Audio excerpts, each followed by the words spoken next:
"Give us the tools and we will finish the job," spoke UK Prime Minister Winston Churchill in February 1941. Following this powerful speech, US President Franklin Roosevelt proposed and Congress approved the Lend-Lease program. History often rhymes. Now Ukrainian President Volodymyr Zelensky is making the same plea for equipment necessary to stop the advance of the Russian autocratic army. Now is the time for another Lend-Lease program supporting Ukraine. Hi there, welcome to our YouTube channel. In today's video, we will be introducing you to the new Super A-10 Warthog that destroys Russian tanks in seconds. Zelensky is right in requesting air power support. It is necessary to slow or stop the oncoming juggernaut of Russian armored forces. The United States has the most effective weapon for this role, the U.S. Air Force's A-10 aircraft. It is available since the service wants to retire most of the 30-year-old fleet. The airplane was designed to operate in Europe from ill-prepared facilities. Pilot retraining is minimal. All that is needed is to paint Ukrainian insignia and deliver the aircraft. This could be done in days. What is the A-10 Warthog? One of the most iconic airplanes in the U.S. Air Force's flying inventory is the A-10 Thunderbolt, also affectionately known as the Warthog. The A-10 Thunderbolt is the flying gun and the Tankbuster. The aircraft was used extensively during Operation Desert Storm in support of Nato operations in response to the Kosovo crisis, in Operation Enduring Freedom in Afghanistan, and Operation Iraqi Freedom. The A-10 has served in most of America's post-Cold War conflicts, from the Balkans to Afghanistan. The A-10 is a high survivability and versatile aircraft, popular with pilots for the get-home effectiveness.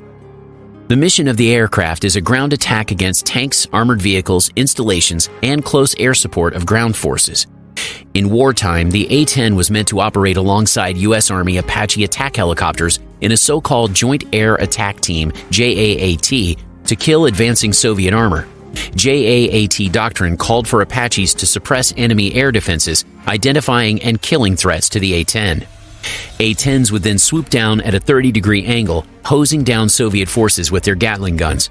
In hindsight, this would not often have worked, as Soviet forces would have advanced too quickly for the inter-service teamwork to stop the enemy in time. Against low-tech enemies with poor air defense weapons such as ISIS or the Taliban, the A-10 is still a capable platform. Against other more modern threats such as Russian or Chinese air defenses, the A-10 cannot survive on its own. One solution could be to pair the A-10 with air defense suppression drones. Once drones have neutralized the air defense threat, A-10s could conduct standoff attacks, loitering at a safe distance while identifying enemy targets and eliminating them with weapons such as newer versions of the Maverick missile or the small-diameter bomb. The A-10 is one of the most successful weapons of the post-Cold War era and has won legions of fans both in and outside the armed services. The temptation is to keep the aircraft flying as long as possible. The trick is to keep the plane around only as long as it is relevant to the modern battlefield. The A-10's first war was the 1991 Persian Gulf War, when Warthogs were used to kill Iraqi armor units. 132 A-10s flew 7,983 combat missions during the war, killing 987 tanks, 926 artillery pieces, 1,355 armored vehicles, 10 aircraft on the ground, and even 2 flying helicopters shot down by the GAU-8A. After the Gulf War, the Air Force planned to do away with the A-10, replacing it with the F-16. But the A-10's success over the battlefield won it a constituency in Congress. In 1999, A-10s flew over Kosovo in NATO's Operation Allied Force, and after 9/11, A-10s flew over both Iraq and Afghanistan. A-10s flying from Incirlik Air Base in Turkey have flown missions against ISIS since at least 2014. And in January 2018, A-10s returned to the skies over Afghanistan after a hiatus of several years. The Air Force has tried to retire the A-10 for more than a quarter century. The service has consistently argued that the A-10 cannot survive on the modern battlefield, and that A-10 funds are better invested in newer planes, such as the F-16 Fighting Falcon and now the F-35 Joint Strike Fighter. Under pressure from the A-10's fans in Congress and the military, the U.S. Air Force is keeping the planes, for now anyway, seeking to manufacture new wings for more than 100 A-10s. This will ensure that at least 280 aircraft will have the structural improvements necessary to keep a viable force of A-10s in the Air Force's inventory. Strategists anticipated a huge flood of Russian tanks pouring through the Fulda Gap in Germany. At the height of the Cold War, the A-10 was intended to moderate that imbalance by providing a dedicated tactical anti-armor asset that could kill Soviet tanks. Although the A-10 was heavily armored with a titanium tub surrounding its cockpit, its prospects for survival even in the Soviet air defense era were poor, due to a concentration of effective, highly mobile anti-aircraft weapons systems perfected by Russian suppliers in the real-world testing grounds of the Vietnam War and the many Arab-Israeli wars. The A-10 is suitable for operation from forwarding air bases with short takeoff and landing capability. The aircraft has a long range of 800 miles, high endurance, and can loiter in the battle area. The maneuverability at low speed and low altitude below 1,000 feet allow accurate and effective targeting and weapon delivery over all types of terrain. Let's talk about the history of the A-10 Warthog. In 1967, the U.S. Air Force initiated the AX program, designed to field a new generation of Close Air Support (CAS) aircraft. This was a first for the Air Force, which had traditionally used fighters and light bombers in the CAS role. The first flight of the A-10 was in May 1972, and a total of 713 aircraft were produced. The production of A-10 aircraft came to an end in 1984. Originally manufactured by Fairchild, since 1987, the prime contractor for the A-10 has been Northrop Grumman, which carries out support and structural upgrade programs from the Integrated Systems and Aerostructures divisions at Bethpage, New York, and at St. Augustine in Florida. Over 367 A-10 aircraft are in service with the U.S. Air Force, Air Combat Command, the U.S. Air Force Reserve, and the Air National Guard. In June 2007, Boeing was awarded a $2 billion contract for the A-10 wing replacement program. Boeing supplied 242 replacement wing sets in 2018. In September 2009, the U.S. Air Force awarded 2 contracts worth $4.2 million to Boeing for modernizing its fleet of 365 A-10 Thunderbolt II aircraft for a period of 3 to 18 months.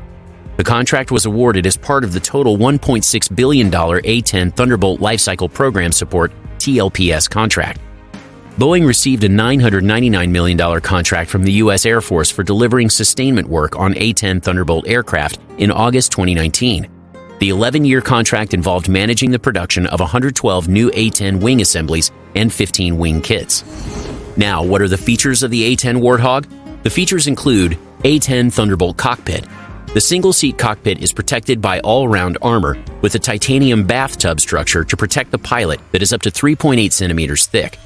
The cockpit has a large bulletproof bubble canopy which gives good all-round vision. The cockpit is equipped with a heads-up display, which is used for targeting and weapon aiming, a have-quick secure radio communication system, inertial navigation, and a tactical air navigation TACAN system. Weapons. The aircraft has 11 store pylons, providing an external load capacity of 7,260 kilograms. There are 3 pylons under the fuselage, and the loads can be configured to use either the centerline pylon or the 2 flanking fuselage pylons. For weapon guidance, the aircraft can be fitted with Pave-Penny laser guidance electronic support measures, a pod installed on the starboard fuselage pylon. Each wing carries 4 stores pylons, 3 outboard and 1 inboard of the wheel fairing. The A-10 can carry up to 10 Maverick air-to-surface missiles. The Raytheon Maverick AGM-65 missile uses a variety of guidance systems, including imaging infrared guidance and warheads, including a high-penetration 57-kilogram conical-shaped charge warhead. The range is more than 45 kilometers. The A-10 can also carry the Sidewinder air-to-air missile, which is an all-aspect short-range missile with a maximum speed over Mach 2. The A-10 is capable of deploying a wide range of ordnance. Engines. The 2 non-afterburning turbofan engines, TF-34GE100, supplied by General Electric, each supply 9,065 pounds of thrust. The location of the engines, high on the fuselage, allows the pilot to fly the aircraft fairly easily with one engine inoperable. With all these features, one thing is certain: A-10 Warthog can definitely destroy Russian tanks. That concludes today's video. We sincerely hope you enjoyed it. Leave your thoughts and questions in the comments area below, and while you're doing it, click the like button, subscribe to the channel, and press the bell button to see more of this type of content. Thank you for watching.